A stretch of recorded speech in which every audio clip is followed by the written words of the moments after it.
Namasté. Bienvenue à toi sur la chaîne Bougourou Mario. Aujourd'hui, 47e partie de notre petit livre « Comment éveiller le rêveur ».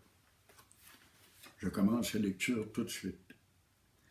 Seul est un libéré vivant, ce qu'on appelle en sanskrit un jiva mukta, celui ou celle pour qui cet état d'être est permanent.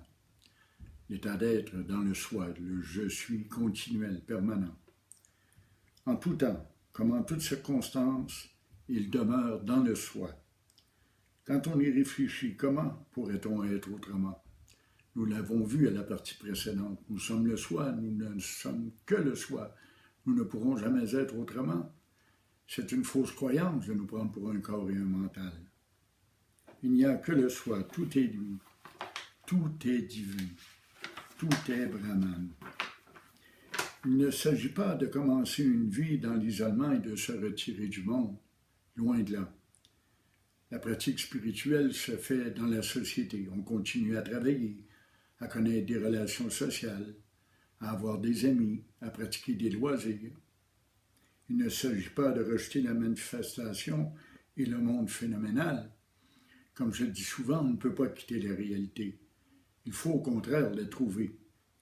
Nous sommes loin de la réalité quand nous sommes dans le mental. Nous sommes dans le mensonge et dans l'illusion. Nous devons plutôt revenir au monde phénoménal et à la réalité. Tu dois continuer à vivre dans le monde et à avoir une vie tout à fait normale. Certes, les gens te sembleront bien aliénés, voire parfois ignorants ou infantiles. C'est quelque chose qu'on rencontre souvent. Il y a des gens qui sont guère plus évolués qu'un animal. Les fréquenter est un peu difficile au début. On voudrait bien les sortir de leur torpeur, de leur misère et de leur souffrance, mais les mots nous manquent, et surtout leur volonté est insignifiante, elle n'apparaît pas. Ils ne sont pas rendus là, comme on dit. Tu n'auras plus les mêmes intérêts, ni les mêmes valeurs qu'eux. La plupart des conversations te sembleront inutiles et vaines. En effet, tout ce qui ne concernera pas la transcendance du mental te semblera complètement faux, complètement inutile. La plupart des croyances des gens seront pour toi une farce, de la bonhomie. Mais la vie continue. L'énergie qui t'a donné naissance doit aller jusqu'au bout de sa manifestation. Autrement dit, comme on dit dans certains livres, tu dois boire la coupe jusqu'à la lie, jusqu'à la dernière goutte. S'isoler loin du monde, de toute interférence, serait une erreur. Tu auras bientôt le goût de partager ta lumière aux autres.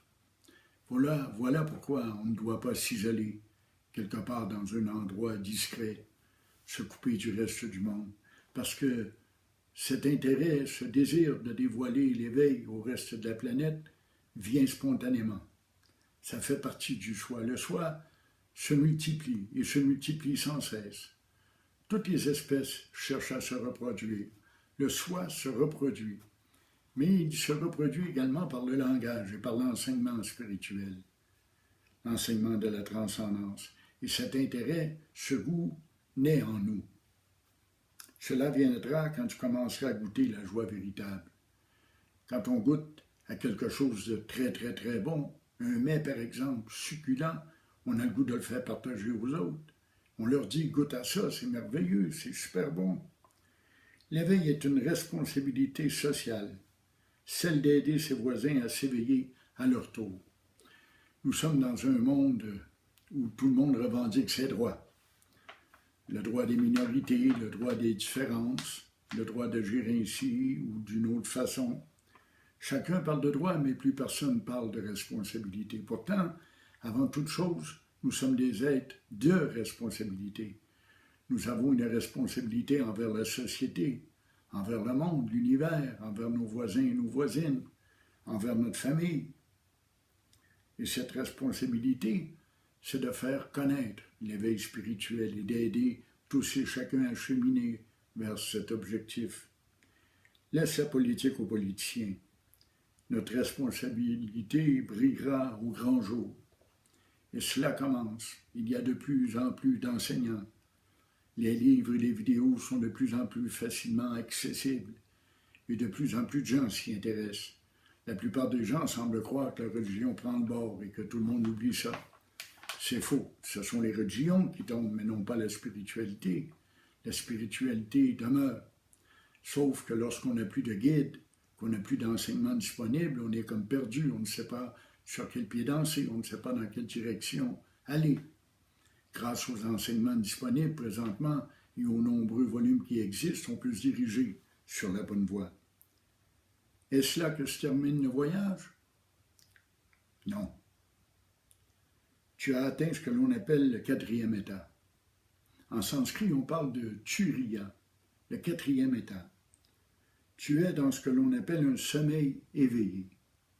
C'est-à-dire que c'est la même conscience qui était tienne en état de sommeil profond, qui est présente en état d'éveil. Tu es être, conscience, béatitude. Il n'y a plus de différence. La même conscience demeure toujours. Peu importe à quel niveau se situe l'individu, la conscience demeure immuable, éternelle, semblable à elle-même en tout point et en toutes circonstances. Tu es lui, c'est-à-dire être, conscience, félicité. Mais il y a encore un autre niveau. Il y a un état au-delà du 4e. Son nom est Turiya Chitta.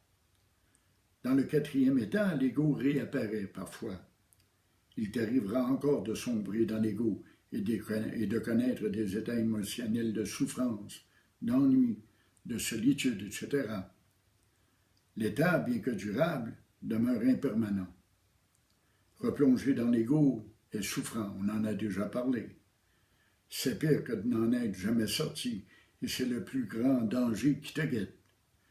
Il y a même des personnes qui décident, pour je ne sais quelle raison, de faire marche arrière et qui reviennent vivre dans un état égotique. Ces personnes connaissent généralement une fin très malheureuse et une vie pénible. Effectivement, j'ai vu de nombreuses personnes s'intéresser à la spiritualité durant un certain temps et, faute de connaître un succès auquel ils s'attendaient, ils abandonnent, ils retournent à leur plaisir mondain, ils retournent à leur désir, à leur obsession, à leur peur, à leur chagrin, à leur mémoire du passé. Ou encore ils retournent consommer drogue et alcool dans l'espoir de connaître des états de conscience différents et de quitter les réalités, de s'évader, comme on dit, dans un paradis artificiel. L'effort et la pratique seront requis tant et aussi longtemps que l'état d'éveil ne sera pas installé de façon permanente. C'est encore l'oubli qui peut nous menacer. Le jeu de la vie nous absorbe au point de nous faire oublier que nous sommes lui, que nous sommes encore dans le monde. Il faut pratiquer sans arrêt, c'est le secret. Il n'y a pas d'autre secret que celui-ci. Pratiquer l'attention vigilante, pratiquer le rappel au soi, pratiquer la méditation, toujours et en tout lieu et à tout moment qu'on le peut. Plus on le fait, plus l'état devient permanent. Et il peut devenir permanent. La souffrance peut disparaître complètement. Et tout ce qui l'accompagnait, tout ce qui la causait surtout. Pendant longtemps, et oui, j'insiste, pendant longtemps, tu passeras d'un état de bien-être à un état d'ego souffrant. Et il semblera que la souffrance est lourde plus que jamais. Tu auras l'impression de régresser. Ne te décourage pas. C'est que la fin du voyage approche. Tout est signe. Effectivement, dans la vie, tout est signe. Quand on est en état d'éveil, on lit la vie tel un livre. Tout est signe. Tous les phénomènes viennent nous apporter une leçon, nous apportent une bonne nouvelle. Et c'est un signe. Quand on replonge profondément dans l'ego, c'est qu'on s'est élevé énormément dans le soi. C'est un signe donc qui nous montre qu'on est sur la bonne étape, sur la bonne voie. Le 4e état est atteint quand l'état d'éveil, de réalisation devient permanent. Lorsqu'en tout temps et en tout lieu et en toutes circonstances on demeure dans le soi, l'état est donc permanent. On a atteint Turiya, le 4e état. Il n'y a plus de retour en arrière. Tu es établi dans le soi à plein temps. Peu importe ce qui est ou arrive, tu es le soi. et il n'y a plus de changement pour toi. Tout est égal. Il n'y a plus de souffrance. Le meilleur signe et le plus important est que tu n'as plus aucun souci de ta propre vie. C'est quelque chose de phénoménal. Il y a de ces gens éveillés dans un état permanent qui ne se soucient plus du tout d'eux-mêmes. Ils n'existent plus comme tels. Ils n'ont plus aucun intérêt personnel. Ils vivent pour cet univers. Ils sont le soi. Ils ont compris que tout est un. Ta vie ne te regarde plus. Voilà l'état permanent d'éveil. Peu importe ce qui est et arrive, tu demeureras toujours spectateur, non impliqué. C'est-à-dire que tu demeures dans cet état de témoin. Tu demeures un soi, sans bras, ni jambes, ni tête. Mais ce n'est pas la fin du voyage. Il reste encore du chemin à faire. Effectivement, il y a encore, non pas une autre étape, mais un dernier petit bout de chemin à faire. Et nous allons en parler dans la prochaine partie. Et c'est une caractéristique que nous allons découvrir ensemble et qui peut-être vous étonnera. Mais ce n'est pas la fin du chemin d'être dans un état permanent de réalisation. On peut aller encore plus loin dans la transcendance.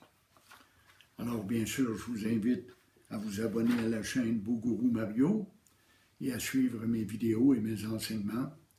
J'espère que cela vous plaît et que ça vous apporte et que surtout ça vous motive à pratiquer et à avancer sur le chemin de la transcendance.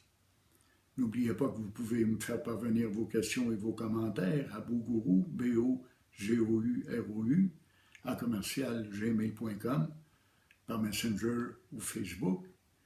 Et je vous en prie, n'ayez crainte de m'envoyer vos questions et vos commentaires, car j'apprécie énormément et j'y répondrai le plus rapidement possible et avec un grand intérêt et avec amour aussi.